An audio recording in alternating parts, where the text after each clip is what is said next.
मंगलमय मंगलकरण वीतराग विज्ञान नमो ताहि जाते भजे अरहंतादि महान। जो विद्यादि सागर सुधी जो विद्यादि सागर सुधी गुरु हैं हितैषी शुद्धात्म में निरत नित्य हितोपदेशी। वे पाप ग्रीष्म ऋतु में जलगे सयाने पूजूं के सतत केवल ज्ञान पाने पूजूं के सतत केवल ज्ञान पाने।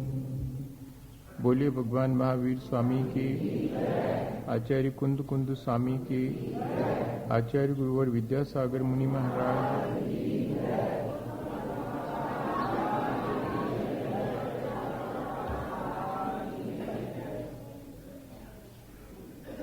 हम सभी लोगों ने पिछले दिनों बहुत सारी बातों पर विचार किया है और उन बातों पर जो कि हमारे जीवन को अच्छा बनाने में कारण बन सकती हैं। पर कोई भी चीज जीवन में तब काम आती है जब हम उसे अपने जीवन में, उसे अपने आचरण में उतारते हैं। किसी और के करने से हमारा कल्याण नहीं होगा, हमारे करने से ही हमारा कल्याण होगा। दो मित्र एक साथ रात के अंधेरे में चले जा रहे हैं। दोनों को अपने अपने घर जाना है और एक के हाथ में लालटेन है। अब थोड़ी दूर चलने के बाद एक अपने रास्ते पर अपने घर की तरफ मुड़ जाता है जिसके हाथ में लालटेन है। दूसरा खड़ा रह जाता है। अभी तक तो ये लग रहा था कि रोशनी पर्याप्त है और हम एक दूसरे के लिए, एक दूसरे के सहारे चले जाएंगे। लेकिन जब अपने अपने रास्ते पर मुड़ना पड़ा तब जिसके हाथ में लालटेन थी वो तो आगे बढ़ गया और जिसके हाथ में लालटेन नहीं थी वो तो अंधेरे में ही खड़ा रह गया। ये लालटेन क्या चीज है? ये भगवान के द्वारा कही गई वाणी का प्रकाश है। सब लोग एक साथ बैठ करके और अपन मिल करके उसको हासिल कर रहे हैं, जैसा आचार्य भगवंतों ने कहा है। तो जैसा हमने एक साथ मिल बैठ करके ये ज्ञान हासिल किया है जिन वाणी का, तो ये एक साथ काम नहीं आएगा। अब सबने तो सुना था सबके लिए काम आएगा, नहीं, सबके लिए काम तो आएगा ही, पर अपने अपने व्यक्तिगत रूप से जब तक हम उसका पालन नहीं करेंगे तब तक वो हमारे जीवन को परिवर्तित नहीं करेगा। धर्म के बारे में ऐसी ही समझ हमारे भीतर होनी चाहिए कि धर्म सामूहिक होने के साथ साथ व्यक्तिगत भी है। पहली चीज, मैं जब उसे धारण करूंगा तब मेरा कल्याण होगा। जिन चीजों को मैंने समझ लिया है कि मेरे कल्याण में वो कारण बनेंगी, सबके कल्याण में वे कारण बनती हैं, ये भी मैंने जान लिया है। लेकिन इस तरह जान लेने से कि मेरे कल्याण में कारण बनेंगी, सबके कल्याण में कारण बनेंगी, सबके पास होना चाहिए, सबको एक एक एक एक लिख करके और कैसेट और किताब बांट देनी चाहिए, ठीक है, सबके पास हो गई। लेकिन जो अपने काम में लेगा उसी के काम आएंगी, बाकी तो सबके पास सोने के बाद भी रखी रह जाएंगी। पहली चीज क्या, जीवन में जो कुछ हम सीखें उसे अपने जीवन में स्वयं लाने का प्रयास करें। कौन ला रहा है, कौन नहीं ला रहा है, इसकी चिंता नहीं करें। दूसरी चीज, धर्म चूंकि शास्त्रों में लिखा हुआ है इसलिए धर्म है, ऐसा नहीं है। अहिंसा, सत्य, अचोरी, ब्रह्मचर्य और अपरिग्रह, ये शास्त्रों में लिखा है इसलिए धर्म है, ऐसा नहीं है। ये धर्म है इसलिए शास्त्रों में लिखा हुआ है। ये दूसरी चीज समझने की है। ये बहुत छोटी छोटी सी चीजें हैं, लेकिन इनको कहीं पर बांध बूंद करके रखना श्रावक के जीवन में ये काम आने वाली लगती छोटी सी हैं कि क्या फर्क पड़ता है कि जो शास्त्रों में लिखा है वो धर्म है और जो धर्म है वो शास्त्रों में लिखा है। क्या फर्क पड़ता है इससे? बहुत फर्क पड़ता है। हमको तो ये लगता है कि अरे ये सब तो शास्त्रों की चीजें हैं, इनसे जीवन का कोई सरोकार नहीं है। अधिकांश लोग, यही आने वाली पीढ़ी, कि ये सब तो शास्त्रों में लिखी हुई बातें हैं, हमारे जीवन का इनसे कोई लेना देना नहीं है। इसलिए ये जानना जरूरी है कि ये चीजें हमारे जीवन के लिए अनिवार्य हैं, इसलिए शास्त्रों में लिखी गई हैं। शास्त्रों में लिखे होने से हमारे जीवन को अनिवार्य हो गई हैं, ऐसा नहीं है। जैसे हमारे जीवन में हवा, पानी और भोजन अनिवार्य है, जिसके लिए हमें किसी से पूछना नहीं पड़ता है कि भैया प्यास लगी है, पानी पी ले, में क्या पूछना पड़ता है क्या? हमको भूख लगी है, 4 लोगों से एक मीटिंग बिठा लो, एक पे विचार करेंगे कि इनको भूख लगी है, खाना चाहिए कि नहीं खाना चाहिए। ऐसा करते हैं क्या? नहीं करते। ये सब चीजें हमारे जीवन के लिए इतनी अनिवार्य हैं। ऐसे ही हमारे लिए क्या धर्म अनिवार्य नहीं है? उतना ही अनिवार्य होना चाहिए जितना कि हवा, पानी और भोजन हमारे जीवन के लिए, सांस लेना हमारे लिए जितना अनिवार्य है, ऐसे ही मेरे लिए अहिंसा अनिवार्य है। अहिंसा शास्त्र में लिखी है इसलिए अनिवार्य है, ऐसा नहीं है मेरा तो जीवन नहीं चलेगा इसलिए मुझे अपनाना। सत्य बोले बिना मेरा जीवन नहीं चलेगा इसलिए मुझे सत्य को अपनाना है। जैसे पानी पिए बिना मेरा जीवन नहीं चलेगा, ठीक ऐसा ही हमारे भीतर अप्रोच होनी चाहिए धर्म की।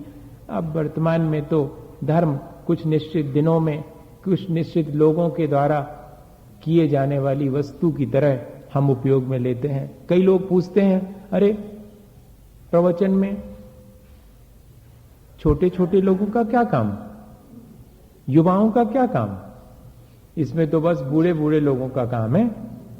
हाँ, कई लोग ऐसा सोचते हैं। बच्चे लोग कह रहे थे कि वो एक फॉरेनर आए थे अभी, तो वो पूछ रहे थे कि तुम यंग्स का यहां पर क्या काम, तुम यंग्स को तो जो है वो वहां पर एंटरटेन करना चाहिए, तुम्हारा धर्म से और प्रवचन से क्या, तुमको क्या समझ में आता धर्म? तो उनको बहुत आश्चर्य हुआ कि क्या धर्म ऐसी चीज है जो कि जब हमारे दिन लग जाएं, जब हमारा जीवन अंतिम क्षणों की तरफ मुड़ जाए तब अपनाने की चीज है क्या? भैया प्यास जिसको लगेगी वो तो चाहे छोटा बच्चा हो चाहे बूढ़ा व्यक्ति हो, पानी तो पिएगा। ऐसे ही जीवन अगर अच्छा बनाना है तो चाहे हम अभी शुरुआत कर रहे हो जीवन की या कि जीवन के समापन की घड़ियां हो, वो तो प्रतिक्षण हमारे लिए उपयोगी है। तो ये चीज हमारे भीतर आनी चाहिए कि धर्म हमारे लिए ठीक हवा और पानी की तरह जीवन चलाने के लिए अनिवार्य है। अहिंसा, सत्य भी ठीक इसी तरह हमारे लिए अनिवार्य है। एक श्रावक तभी श्रावक कहलाता है जबकि वो अपने इस अहिंसा, सत्य, चोरी, अपरिग्रह और ब्रह्मचर्य का पालन करता है, वरना वो श्रावक नहीं कहलाता। आज अपन एक नई शुरुआत कर रहे हैं। अपन ने बहुत सारी चीजें, और कल मैं सोचता रहा कि अब कौन सी चीज शुरू करें।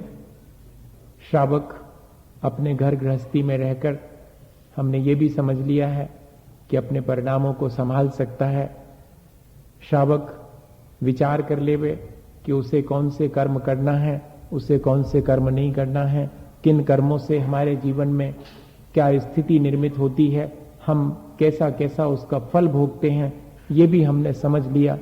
लेकिन इसके बाद जरूरी है कि जीवन में कुछ संकल्प भी लेना आवश्यक है।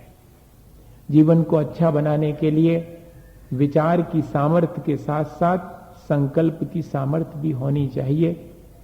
समर्पण और श्रद्धा के साथ हमने जानकारी हासिल करना शुरू की थी। समर्पण और श्रद्धा को ऐसा कह लीजिए कि सिंपैथेटिक पार्टिसिपेशन, एक बहुत सहानुभूतिपूर्ण ढंग से, और हमने ज्ञान हासिल किया। ज्ञान बिना सहानुभूति और बिना श्रद्धा के, बिना समर्पण के हासिल नहीं होता। हम लोग पिछले दिनों उस श्रद्धा के साथ ज्ञान हासिल करते चले जा रहे हैं, लेकिन अब जरूरी है कि हम अपने जीवन में छोटे छोटे संकल्प लेने की सामर्थ्य भी बढ़ाएं। हमारे पास सामर्थ्य होने के साथ साथ साहस नहीं कर पाते हैं कई बार, तो उस साहस को बढ़ाएं और अपनी सामर्थ्य को पहचान करके संकल्प भी ग्रहण करें। ये भी अनिवार्य है। श्रावक जब जीवन भर के लिए संकल्पित हो जाता है तब उसे हम नैष्ठिक श्रावक कहते हैं। जब तक वो अपने धर्म का पक्ष लेता है, अहिंसा हमारा धर्म है, उस अहिंसा धर्म का पक्ष ले रहे हैं, अर्थात अहिंसा धर्म को हम श्रेष्ठ मानते हैं। भले ही जितनी अहिंसा का पालन कर पाए, पूरी तरह से अहिंसा का पालन नहीं कर पाते, लेकिन हम अहिंसा और सत्य को अच्छा मानते हैं, इसलिए हम पाक्षिक श्रावक हैं। लेकिन इतने से काम नहीं चलेगा। हमारी अपने अहिंसा और सत्य जो धर्म कहा गया उसमें निष्ठा होनी चाहिए। निष्ठा तब कहलाएगी जब हम उन सब चीजों के पालन करने के लिए संकल्पित हों। तो जब 5 अणुव्रतों का पालन करने के लिए कोई संकल्पित होता है, तब वहां से शुरुआत होती है नैष्ठिक श्रावक होने की। और जीवन के अंत में जब वो सल्लेखना की तैयारी करता है, तब उसी श्रावक को साधक श्रावक कहते हैं। श्रावक के ये 3 कैटेगराइजेशन किए गए हैं, 3 स्टेजेस उसकी बनाई गई हैं कि भाई अगर हमने अहिंसा और सत्य को अच्छा माना है तो चलो अब उस अहिंसा और सत्य की साधना शुरू करो। संकल्प लो अपने जीवन में कि हाँ, हम उस अहिंसा और सत्य का पालन करेंगे। प्रतिमा किसे कहते हैं? जो हमारे जीवन को भगवान के समान स्थिर कर दे, वो प्रतिमा है।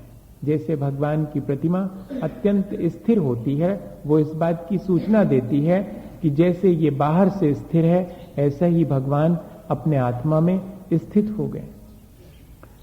प्रतिमाएं श्रावक के जीवन को आध्यात्मिक विकास देने वाली सीढ़ियां हैं। जैसे कोई एक एक सीढ़ी पर चढ़ता है और ऊंचाई छूता चला जाता है, ऐसे ही अगर हमें आध्यात्मिक, अपन अभी इस टॉपिक पे और चर्चा करेंगे आने वाले समय में, मैंने तय कर लिया है। मुझे ही तय करना था क्योंकि बहुत मुश्किल लग रहा है कि किस टॉपिक पर मैं आपसे बात करूं। बहुत सारे टॉपिक्स हो गए लगभग। अब एक जरूर बचा है जिसको अपन बहुत कठिन मानते हैं, अध्यात्म क्या चीज है ना, वो अपन समझेंगे। बहुत चर्चा चलती है धर्म की, दर्शन की, अध्यात्म की। तो ये अध्यात्म क्या चीज है? फिलॉसफी तो अपन ने पढ़ ली, धर्म भी अपन ने पढ़ लिया, लेकिन अध्यात्म भी कोई चीज है क्या? हमारा आध्यात्मिक विकास कैसे होगा, हम वो बाद में समझेंगे। पहले उस आध्यात्मिक विकास के लिए भूमिका तो बना लें। हाँ, आध्यात्मिक विकास की भूमिका के बिना आचार्य महाराज ने समय सार नहीं पढ़ाया तो नहीं पढ़ाया। कब तक नहीं पढ़ाया? जब तक कि हम लोगों को मुनि दीक्षा नहीं दे दी। हाँ, मुनि दीक्षा देने के बाद फिर समय सार जी पढ़ाना शुरू किया और मुश्किल से 3 महीने लगे होंगे और समय सार जी का अच्छे अध्ययन हो गया। हमने अंत में आचार्य श्री से कहा कि हमको तो ये बहुत कठिन मालूम पड़ता था, आपने इतनी आसानी से समझा दिया। तो उन्होंने क्या कहा, पहले भूमिका तैयार हो गई थी इसलिए आसानी से समझ में आ गया, नहीं तो जिंदगी लग जाती। बुद्धि से समझ में आना बहुत आसान है, बुद्धि मान के आ जाएगा, लेकिन भूमिका के बिना अकेले बुद्धि से समझ में आया हुआ जीवन को कोई सुख और शांति नहीं दे पाता। इसलिए जरूरी है कि हम पहले उस अध्यात्म को समझने से पहले अपनी भूमिका बना लें, छोटे छोटे से संकल्प लेने की अपनी सामर्थ्य को बढ़ा लें कि हाँ हमारे भीतर ये सामर्थ्य आ गई है, हम अब इस तरह, क्योंकि कल के दिन जब उसमें आएगा कि सुख और दुख में समता रखना, तो मैं सुन करके और बाहर निकल जाऊंगा और कहूंगा प्रैक्टिकली पॉसिबल ही नहीं है। कौन कहता है कि सुख दुख में समता? मुनि महाराज तक को नहीं होती सुख दुख में समता। कौन कर सकता है समता? प्रैक्टिकली पॉसिबल ही नहीं। ठीक है, क्यों? क्योंकि भूमिका ही नहीं है। हमने पहले अगर इस तरह कुछ संकल्प किया होता कि अभाव में और सद्भाव में दोनों स्थितियों में अब मुझे वो चीज चाहिए। अरे जिस व्यक्ति ने टेलीविजन का त्याग कर दिया हो, उसको टेलीविजन घर में नहीं हो तो उसके अभाव में कोई तकलीफ हो सकती क्या? ये बताओ। जिसने अगर मान लो पंखे की हवा का त्याग कर दिया हो, उसको पंखा घर में नहीं हो तो कोई अभाव से पीड़ा होगी क्या? होगी नहीं। जिसने संकल्प ही कर लिया कि मेरे जीवन को मुझे इन चीजों के बिना जीना है, उन चीजों के अभाव में होने वाली पीड़ा से वो अपने आप बच गया। उन चीजों का सद्भाव भी उससे सुख नहीं दे पाएगा। लगे रहे पंखे, लगे रहे, हमें काय का सुख? न हमें किसी का दुख, न हमें किसी का सुख, क्योंकि हमें उनका उपयोग ही नहीं करना। ये चीज जो है अपने जीवन में डेवलप तब होगी जबकि हम छोटे छोटे संकल्प लें। और 5 अणुव्रतों से शुरुआत होती है नैष्ठिक शावक की। तो हम देखें कि कैसे आचार्य भगवंतों ने 11 प्रतिमाएं होती हैं। वे प्रतिमाएं दर्शन प्रतिमा, व्रत प्रतिमा, सामायिक प्रतिमा, प्रोषधोपवास, सचित्त त्याग, रात्रि भोजन त्याग, ब्रह्मचर्य, आरंभ त्याग, परिग्रह त्याग, अनुमति त्याग, उद्दिष्ट त्याग। ये हैं। नाम तो बड़े कठिन से हैं लेकिन बहुत आसान है, ज्यादा कठिन नहीं है। जीवन में एक बार अगर लगन लग जाए, जैसे किसी व्यक्ति के पढ़ने की लगन लग जाती है, तो 11वीं की पुस्तक खोल के देखें तो इतनी कठिन लगती है कि अपन से नहीं बनेगी। लेकिन 10वीं पढ़ने के बाद जब 11वीं की किताब खोलते हैं तो ऐसी लगती है आसानी से पढ़ लूंगा मैं, साल भर में परीक्षा दे करके और 90% भी ला सकता हूँ, 100% ला सकता हूँ, पूरी तरह से पास हो जाऊंगा। क्यों? क्योंकि हमने क्रम क्रम से अध्ययन शुरू किया है। ऐसे ही अगर हम क्रम क्रम से एक एक सीढ़ी चढ़ते जाएंगे तो हम आसानी से अपने जीवन में उस आध्यात्मिक ऊंचाई को पा सकते हैं। आज के समय में मैं इतना जरूर कहूंगा कि प्रतिमाओं का पालन करना बहुत कठिन, पर फिर भी हम अगर मन बनाएं और उनका अभ्यास करें तो हमारी संकल्प शक्ति बढ़ेगी और वातावरण की विपरीतता के बावजूद भी जितना हो सकेगा उतना तो हम कर ही सकेंगे। प्रैक्टिकली जितना पॉसिबल है उतना तो हम कर ही सकेंगे। अब देखें अपन कि पहली प्रतिमा किसे कहते हैं। आचार्य भगवंतों ने उसका स्वरूप क्या लिखा है ताकि हम देख सकें कि हम ये काम कर सकते, इतना संकल्प ले सकते कि नहीं। संकल्प लेने की एक प्रक्रिया है कि आप इतना इतना संकल्प, जैसे कि एक प्रिस्क्राइब कर देते हैं ना, क्या बोलते हैं उसको, सिलेबस। इस क्लास में इतना सिलेबस है, प्रोस्पेक्टस इतना है, इतना इतना आपको पढ़ना पड़ेगा, तब जाकर के आप इस कक्षा में पास होंगे। ठीक इसी तरह से ये पहली कक्षा है शावक के आध्यात्मिक विकास की, जिसमें दार्शनिक शावक कहलाता है। करना कुछ विशेष नहीं पड़ता, सच्चे देव गुरु शास्त्र के प्रति अत्यंत श्रद्धा सबसे पहली चीज है। सच्चे देवगुरु शास्त्र का स्वरूप मालूम होना चाहिए, ज्यादा कठिन नहीं है। देव जनेन्द्र गुरु परिग्रह दिन धर्म दयाजुत सारो, कठिन है क्या? नहीं, जनेन्द्र भगवान हमारे देव हैं जो परिग्रह से रहते हैं, आरंभ सारंभ नहीं करते हैं, अपने आत्मा के ध्यान में लीन रहते हैं, प्रपंच में नहीं पड़ते संसार के, वे हमारे साधु जन हैं और दया हमारा धर्म है। इस पर हमारी श्रद्धा होनी चाहिए।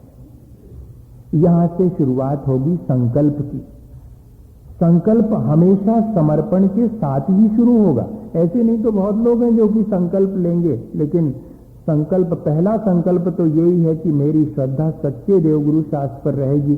सच्चे देवगुरु शास्त्र के अलावा बाकी पर मेरी श्रद्धा हो ही नहीं पाएगी, क्योंकि जो मैंने सच्चे देवगुरु शास्त्र का स्वरूप समझा है वही सही है।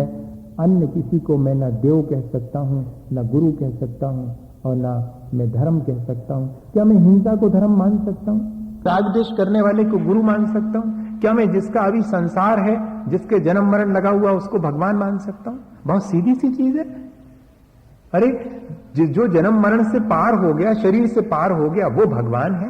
जो संसार के प्रपंच को छोड़ चुका, वो गुरु है। और जो सब प्राणियों पर दया का उपदेश दे, वो धर्म है। इसमें कौन सा किसी को कोई प्रॉब्लम हो सकती है? इस पर श्रद्धा होनी चाहिए इतनी आसानी से, यदि हमारी श्रद्धा है। इसके अलावा हम और कहीं भी अपनी श्रद्धा नहीं बना पाएंगे। यहां से शुरुआत होगी हमारे अपने नैष्ठिक श्रावक होने की प्रतिमा की। दार्शनिक तत्व पथक ग्रहिया, जो भगवान के कहे गए मार्ग पर चलने वाला दार्शनिक श्रावक है, वो सबसे पहले पंच गुरु चरण शरणा, पंच परमेष्ठी को ही अपनी शरण, उनकी ही शरण लेता है, उनकी शरण में ही अपना जीवन व्यतीत करता है। और फिर संसार शरीर भोग निर्विण्णा, संसार शरीर और भोगों से उदासीन है। ये जरा कठिन मामला है। हाँ, हम तो सोच रहे थे कि ऐसा कुछ कहेंगे कि ये नहीं खाना और ये नहीं करना और ये नहीं करना, कुआं को पानी पियन लगो और हाथ को आटो खान लगो, हो गई पहली प्रतिमा। हाँ बस, और का अपन को तो यही मालूम है कि पहली प्रतिमा हो गई। पहली प्रतिमा इतनी आसान नहीं है, और बहुत आसान भी है। अंतरंग के भावों में परिवर्तन अगर आ जाए तो आसान है, और बाह्य क्रियाओं में परिवर्तन आ जाए तो कोई लाभ नहीं मिलता। बाह्य क्रियाओं को परिवर्तित करके कई कई बार देख चुके, कितना तो परिवर्तन किया है बाह्य क्रियाओं में, लेकिन भीतर के परिणामों में एक भी बार परिवर्तन नहीं किया। और प्रतिमाएं भीतर के परिणामों को परिवर्तित करने के लिए की जाती हैं। संसार शरीर भोगों से उदासीन हो, पंच परमेष्ठी की जिसको शरण हो, वो है पहली प्रतिभा को धारण करने वाला। और कुछ नहीं कहा समंतभद्र स्वामी ने, और कोई बाह्य क्रिया की चर्चा नहीं करी। अन्य श्रावकाचारों में चर्चा बहुत करी, लेकिन आचार्य समंतभद्र स्वामी के चरणों में बैठो तो वो कहते संसार शरीर भोग निर्विण्णा, दार्शनिक तत्व पथक ग्रहिया, पंच गुरु चरण शरणा। जिसने पंच परमेष्ठी की शरण ले ली, संसार शरीर और भोगों से उदासीन हो गया, वो पहली प्रतिमा को धारण करने वाला। अब जरा देखें, संसार में और संसार की चीजों में सुख है क्या? अरे ऐसे कैसे, ऐसे कैसे निर्णय ले लिया आपने? ये तो रटा रटा निर्णय है। आपका निर्णय है क्या? अभी तो यही लगता है कि संसार में बहुत सुख है और संसार की भौतिक उपलब्धियों में बहुत सुख है। अब मेरा ये कॉन्सेप्ट बदलना चाहिए, मेरे जीवन में ये स्वयं परिवर्तन आना चाहिए। किताब में तो ये लिखा हुआ है, सुना भी है, 12 बजे रात को कोई हिला करके अपन से पूछे तो अपन कह देंगे संसार में सुख नहीं है, लेकिन सुबह से उसी संसार की शुरुआत उसी में। हाँ, कोई पूछेगा तो फौरन कहेंगे ये तो रटी रटाई चीजें अपन को मालूम है, लेकिन इससे कोई नैष्ठिक श्रावक नहीं हो जाता। नैष्ठिक श्रावक होता है जब उसको ऐसा लगने लगे भीतर में कि संसार में मैंने सब तो पाया, लेकिन क्या सुख मिला? सुख तो मिलता है, लेकिन ये इंद्रिय सुख है, ये थोड़ी देर रहता है, फिर बात को नहीं रहता है। तो मेरे पुण्य के उदय से ये संसार में जो जो चीजें मिलती उनमें थोड़ा सुख तो मालूम पड़ता है, उसके बिना तो मेरा काम भी नहीं चलेगा। मुझे भूख लगती है तो दुख होता है, मैं जरा भोजन कर लेता हूं तो सुख मिलता है, ये सुख मिला तो मुझे, उसमें क्या बात है? इस सुख को नकारना थोड़ी है। भोजन करने से सुख मिला, पानी पीने से सुख मिला, सोने से सुख मिला, और भी बहुत सारे काम हैं जो संसार के, उनको ठीक ढंग से किया उसमें सुख मिला, लेकिन ये वाला सुख पूरा नहीं है। बस इतनी सी बात है। इन सब में ही मैं सुख मान लूं और सच्चे सुख को भूल जाऊं, ये मेरी कमी कहलाएगी। इनमें सुख नहीं है ऐसा नहीं, इनमें सुख क्षणिक है। सुख तो है, लेकिन ये संसार का सुख क्षणिक है, आज है कल नहीं है। कर्म परवशे शांते दुखई रंत ऋतोदये, पाप बीजे सुखे नास्था श्रद्धा नाकांक्षना स्मृता। ये कर्म के वशीभूत है। साता और असाता के उदय में मुझे सुख और दुख मिलता है इस संसार में, सांते थोड़ी देर को मिलता है, फिर उसके बाद उन्हीं चीजों में जिनमें मुझे इस संसार में सुख जान पड़ता है, उन्हीं चीजों से फिर मुझे दुख मिलना शुरू हो जाता है। और जब जब मैं इनमें सुख मानता हूं, साथ में मुझे दुख भी मिलता रहता है। हाँ, जैसे जैसे मैं इन चीजों का उपयोग करता हूं, बड़ी आसक्ति पूर्वक की सुख मिलेगा और थोड़ी देर को सुख जैसा लगता और उसके बाद में फिर मैं दुख में चले जाता हूं। दुख ही रंते तो दये, ये मिक्सअप है, ये वाला सुख दुख से मिला हुआ है। और पाप बीजे, जब भी इस संसार के सुख में मैं लीन हो जाता हूं तो गाफिल हो जाता हूं, अपने को भूल जाता हूं, तो अपना पतन अपने हाथ से कर लेता हूं। ये सुख बड़ा खतरनाक है तो सुख ऐसा समझना पड़ेगा। सीधा नहीं कह सकते कि सुख नहीं है संसार में। सुख तो है, लेकिन कर्म के अधीन है, दुख से मिला हुआ है, थोड़ी देर होने वाला है और आगे बहुत ज्यादा पाप में ले जाने वाला है ये संसार का सुख, ऐसा लगना चाहिए। हाँ, तब बात बनेगी, तब फिर इन संसार के सुखों को सुख ना मानकर इनके लिए दौड़ेंगे नहीं, अब ठहर जाएंगे। अभी तक तो दौड़ इन संसार के सुखों की थी, अब समझ में आ गया इनकी दौड़ आवश्यक नहीं है। जितना मिल जाए ठीक है, नहीं मिला है तो अपनी जिंदगी बेकार नहीं करना इनके पीछे।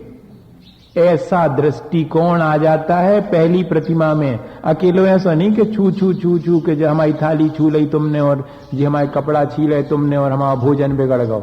जी तो सब जने पालन कर रहे हैं, ऐसी प्रतिमाएं तो बहुत लोग पालन कर रहे हैं, लेकिन दौड़ ज्यों की त्यों है संसार की। संसार की दौड़ नहीं रुकी, हमें ये चाहिए हमें वो चाहिए, आसक्ति ज्यों की त्यों है। पहले 14 चीजें खाते सो उतना ही आसक्ति आती, अब 4 खान लगे सो उतना ही आसक्ति से 4 खा रहे। विचार करना आप, हम किस निंदा नहीं कर रहे किसी की, ना अपन को करना है, लेकिन अपने को विचार करना अपने परिणामों की, कि अपने परिणाम इन चीजों के पीछे कैसे हैं। संसार से हम उदासीन हैं या नहीं हैं, भोगों के प्रति उदासीनता है कि नहीं, शरीर के प्रति उदासीनता है कि नहीं। उदासीनता के मायने ये नहीं है कि उनसे विमुख हो जाएं, नहीं, संसार में रहते हुए भी मैं उनकी तासीर जानता हूं संसार की, कि मैं इसमें सुख पाने की दौड़ में शामिल नहीं होऊंगा।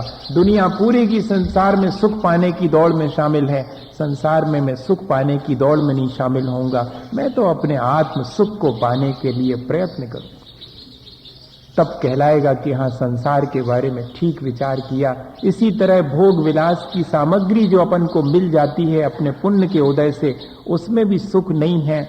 जितनी मिले ठीक है, नहीं मिले तो अभाव में भी मैं अपने जीवन को आसानी से चलाऊंगा। ये सोच होना चाहिए। कैसे? अपने आप छूट जाएगा सारी चीज। भोग की सामग्री सबके पास है? भोग किसे कहते हैं? जिसको हम एक बार खा करके उपयोग में लेकर के फिर दूसरी बार नहीं ले पाते, वो सब अपने यहाँ पर भोग सामग्री कहलाती।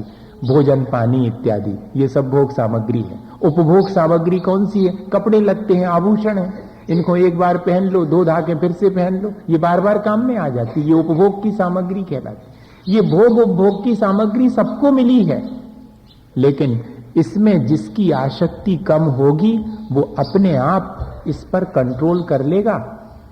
जिसकी जितनी आसक्ति होती है वो अपने भोजन की सामग्री पर विचार ही नहीं करता, चाहे जो खा लेता है। और जिसकी आसक्ति घट जाएगी फिर उसको कहना नहीं पड़ेगा कि ये खाओ या ये मत खाओ, आसक्ति है ही नहीं, इसलिए अपने आप छूट गया। प्रक्रिया यहां से शुरू करनी चाहिए।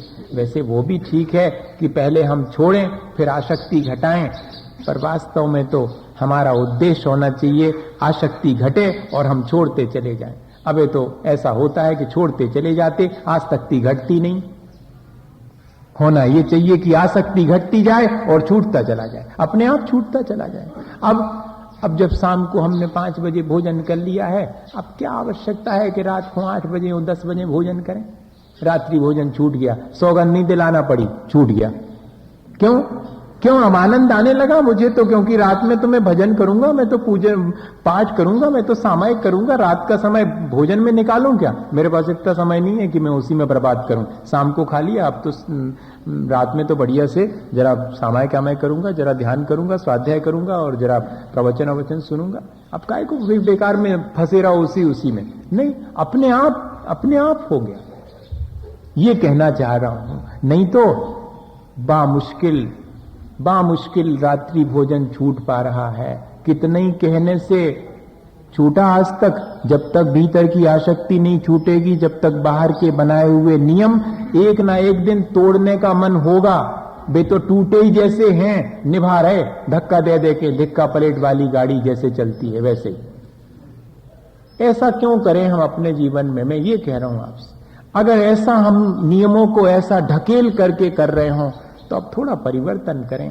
अगर हमने लिए हैं वे नियम तो उनको हमें जबरदस्ती निभाना ना पड़े। हम समझें कि संसार, शरीर और भोगों की क्या तासीर है, ताकि हमारे भीतर उनसे विरक्ति हो और हम आसानी से इन सब चीजों को कर सकें। रात्रि भोजन का त्याग पहली प्रतिमा से शुरू हो जाता, अभक्ष पदार्थों का त्याग पहली प्रतिमा से शुरू हो जाता। ये सब लिखा हुआ है। क्यों हो जाता होगा? क्यों कोई ऐसा करता होगा? रात्रि भोजन क्यों छोड़ना जरूरी हो गया? अभक्ष पदार्थ क्यों छोड़ना जरूरी हो गया? इसलिए जरूरी हो गया क्योंकि मेरी दृष्टि बदल गई। अब मुझे मालूम पड़ गया है कि भोगोपभोग की सामग्री मुझे सुख नहीं देगी, इसलिए मुझे इस भोगोपभोग की सामग्री को कंट्रोल में लाना है। 24 घंटे खाते ही नहीं रहना, मेरे पास इतनी फुर्सत नहीं है कि 24 घंटे खाता रहूं। ये मन में विचार आ गया है। असल में बात ये है, ऐसा यदि हमारे मन में विचार आ जावे तो ये सब चीजें बहुत आसान हो जाएंगी। इसलिए शायद आचार्य समंतभद्र स्वामी ने लिखा कि संसार शरीर भोगों से उदासीन हो गया और पंच परमेष्ठी की ही जिसको शरण है, ऐसी शरण नहीं है कि सुबेरे से गए और पूजा कर आए, महाराज के पास बैठ लिया। ऐसी शरण तो बहुत लोगों को मिली है। शरण का अर्थ इतना ही सा नहीं है, उनके जैसे बनने की ललक पैदा हो जावे तब कहलाएगी कि अब शरण ले ली है। उनके जैसे बनने की ललक पैदा नहीं हो तो काहे की शरण है? ऐसी शरण तो बहुतों को मिली हुई है सच्चे देवगुरु शास्त्र की, लेकिन मन के भीतर 24 घंटे ये लगन लग गई कि मैं भगवान के जैसे कैसे बनूं, मैं मुनि जनों के और आचार्य उपाध्याय के जैसे कैसा बनूं, उनके गुणों को अपने भीतर कैसे लाऊं, तब कहलाएगा कि शरण मिल गई। देखिएगा सारी चीज आसान हो गई इन दो ही चीजों में। इतने बड़े महान दार्शनिक थे समंतभद्र स्वामी, उनने ज्यादा डिटेल नहीं किया। उन्होंने ये नहीं कहा कि रात्रि भोजन का त्याग करे, 5 अनुव्रतों को धारण करे और मद मधु मांस का त्याग करे। बात को व्याख्या करनी पड़ी फिर अन्य आचार्यों को आसान बनाने के लिए कि भैया संसार शरीर भोगों से उदासीन होना और पंचगुरु की शरण लेना, इसके मायने क्या है? इसके मायने हैं कि अहिंसा, सत्ता, चोरी आदि 5 अनुव्रतों को धारण करे, अभक्ष चीजों का त्याग करे, रात्रि भोजन का त्याग करे। ये सब चीजें उसके साथ शामिल हो गई। क्या इन सब चीजों को समझना जरूरी है? मेरे ख्याल से तो सब जानते हैं। मद मधु मांस का त्याग करना चाहिए, सब जानते हैं। कौन नहीं जानता? 5 उदंबर फलों को छोड़ना चाहिए, सब जानते हैं। इनके पीछे साइंस क्या है ये भी सब जानते हैं मेरे ख्याल से। रात्रि भोजन क्यों छोड़ना चाहिए, इसके पीछे साइंस क्या है ये भी सब जानते हैं। सवाल अब जानने का नहीं है, सवाल तो अब करने का है। जान तो अपन सब रहे हैं, लेकिन अब करना शुरू करें। देखें कि हम कहां तक इन चीजों को अपने जीवन में संकल्प लेकर के कर पाते हैं। जान तो हमने लिया है, और महत्व जानने का तब होता है जब वो चीज आचरण में आती है। आचरण गड़बड़ाया हो और जानकारी बहुत अच्छी हो, कोई ज्यादा जीवन को भी और दूसरे को भी लाभ नहीं मिल पाता। थोड़ी सी बात आपसे करूं रात्रि भोजन की।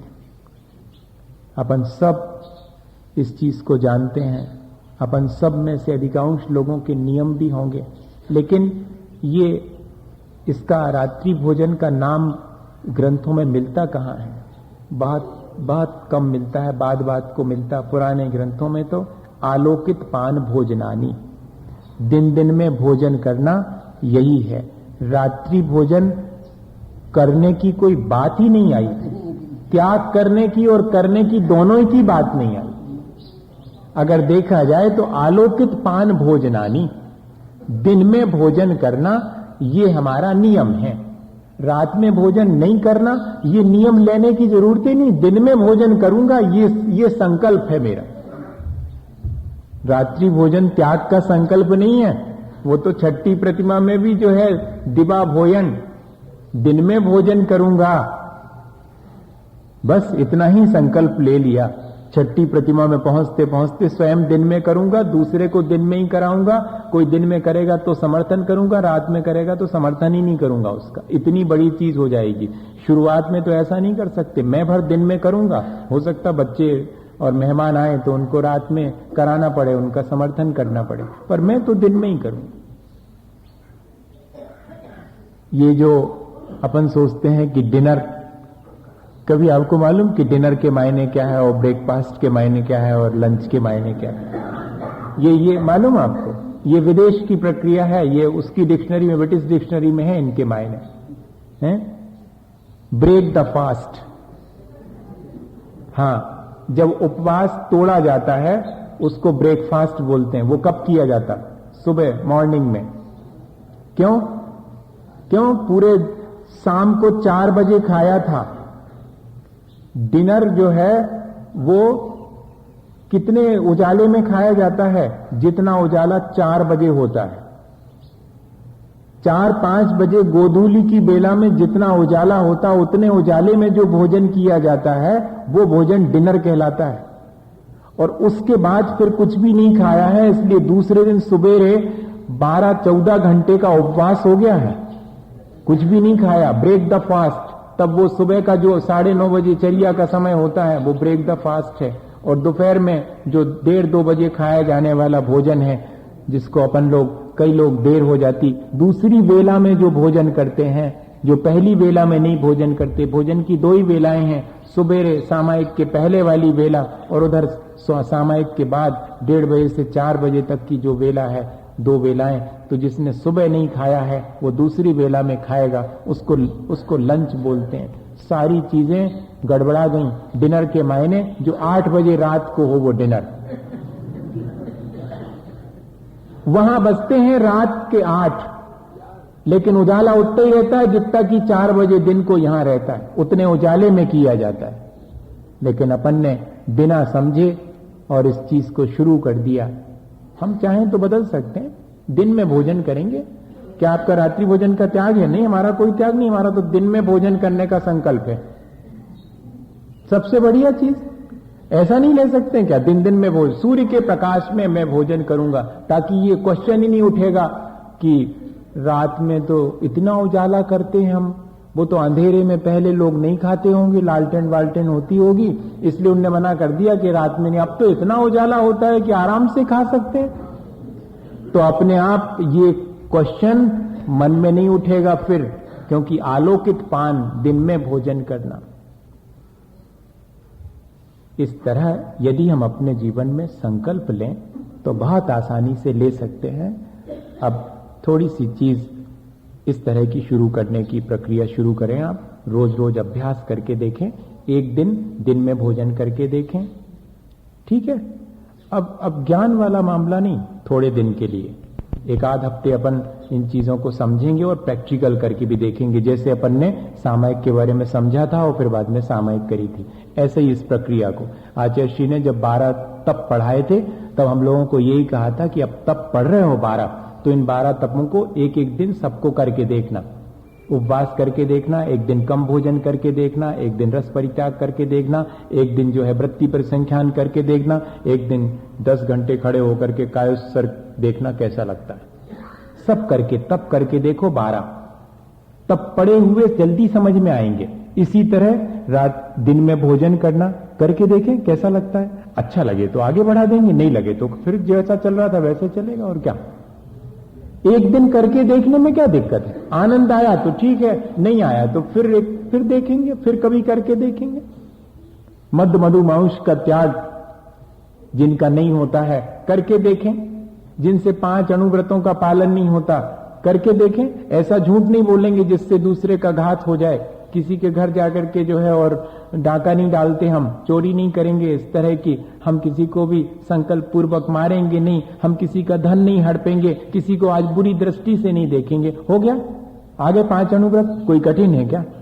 एक दिन करके देखें कैसा लगता है, और फिर देखेंगे हम कि इन सब चीजों के प्रति जो हमारे मन में अभी विरक्ति है, होनी चाहिए से संसार शरीर भोगों से विरक्ति, और है हमारी इन सब चीजों से विरक्ति।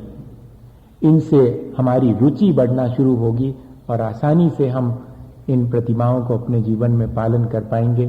प्रतिमा के दो स्वरूप हो गए, एक तो ये कि संसार शरीर भोगों से हम विरक्त होते जाएं, पंच गुरु की शरण लें, और साथ में बाजू में फिर हम ये सारी क्रियाएं भी करना शुरू करें, क्योंकि मुझे संसार शरीर भोगों से उदासीनता होने पर फिर अपने भोजन इत्यादि पर भी मैं कंट्रोल कर लूंगा आसानी से, अपने सारे दिन भर की चर्या को बिल्कुल व्यवस्थित कर लूंगा, क्योंकि मेरे मन में संसार शरीर और भोगों से अनासक्ति होना शुरू हो गई है। ये ज्ञान हमारे लिए अब जीवन को परिवर्तन करने में कारण बने। जो आचरण में आता है वही कीमती है। एक उदाहरण है उसका, शायद आपको ये घड़ी 9 बजा रही है, कोई बात नहीं, वो 9 बजाए पर मुझे ध्यान तो आ गया कि हो गया होगा, टाइम तो हो गया होगा। वो एक छोटा सा उदाहरण आपसे सुनाऊं, शायद पहले भी सुनाया होगा या कहीं आपने सुना होगा। राजा के दरबार में और पुरोहित जी रहा करते थे, और वो पुरोहित बहुत अच्छा उनका ज्ञान था, बहुत अच्छा उनका आचरण था, लेकिन एक दिन जो है इस बात पे और चर्चा आ गई कि ज्ञान बड़ा है कि आचरण बड़ा है, कौन ज्यादा पूज्य है। हालांकि दोनों अपनी जगह पर पूज्य हैं, ज्ञान भी पूज्य है और आचरण भी पूज्य है, लेकिन दोनों के बीच अगर हम कंपेयर करें तो ज्ञान से ज्यादा पूज्य आचरण को माना है। ज्ञान तो बहुत लोगों के भीतर है, चारों गतियों में सम्यक दर्शन और ज्ञान हो सकता है, लेकिन सिर्फ एक मात्र मनुष्य गति में सम्यक चारित्र हो सकता, ध्यान रखना। चारों गतियों में नारकी को भी सम्यक दर्शन और सम्यक ज्ञान होता, साथ में नरक में भी, लेकिन आचरण, सम्यक आचरण सिर्फ मनुष्य को, पशुओं को भी नहीं हो सकता। अनुव्रत हो सकते, महाव्रत रूप आचरण नहीं हो सकता। इसलिए महत्वपूर्ण है आचरण। इस पे बात छिड़ गई। पुरोहित जी ने कहा कि परीक्षा करके देख लेंगे अपन। परीक्षा कैसे करें? तो पुरोहित जी को रोज दक्षिणा में एक सोने की दीनार मिलती थी, एक सिक्का मिलता था खजांची से, रोज वो लेकर के जाते थे। अब खजांची के यहां जब गए तो उसने ढेर सारे सिक्के रखे रहते थे बांटने के लिए, सोने के ऐसे, तो उसमें से एक उठा करके और पुरोहित जी को दिया। जब वो पुरोहित जी को दे रहे थे तो पुरोहित जी ने एक सिक्का धीरे से उठा के पॉकेट में रख लिया। दोनों तरह की कोशिश थी उनकी कि देख भी ले और ऐसा भी लगे कि जैसे चुराया है। तो ऐसा भी किया जैसे चुराया है, लेकिन देखने में आ गया। पर वो जो खजांची था उसको पुरोहित जी पे संदेह नहीं हुआ, अपनी आंखों पे ही संदेह हुआ। पहले नंबर, हो सकता है उनका गिर गया होगा, उसमें से उठा लिया उन्होंने, वो चोरी काहे को करेंगे, कोई बात नहीं। हो गई बात। दूसरे दिन फिर वही बात, पुरोहित जी ने इधर सिक्का लिया, उधर एक और उठाया और रख के आगे बढ़ गए। अब तो जो है बिल्कुल अलर्ट था वो उस दिन तो, क्योंकि एक दिन पहले घटना हो चुकी थी, दूसरे दिन बिल्कुल अलर्ट था। और अब की बार उसने देखा कि इन्होंने तो जानबूझ के उठाया ही है, इनका गिरा विरा नहीं था। अब जाकर के राजा जी से कह दिया कि एक दिन तो हमें धोखा हुआ शायद, दूसरे दिन तो हमने साफ साफ देखा है। पुरोहित जी को लालच आ गई, उनकी नीयत तो खराब हो गई। और दूसरे दिन माने तीसरे दिन, 2 दिन तो हो गए, तीसरे दिन पुरोहित जी दरबार में आए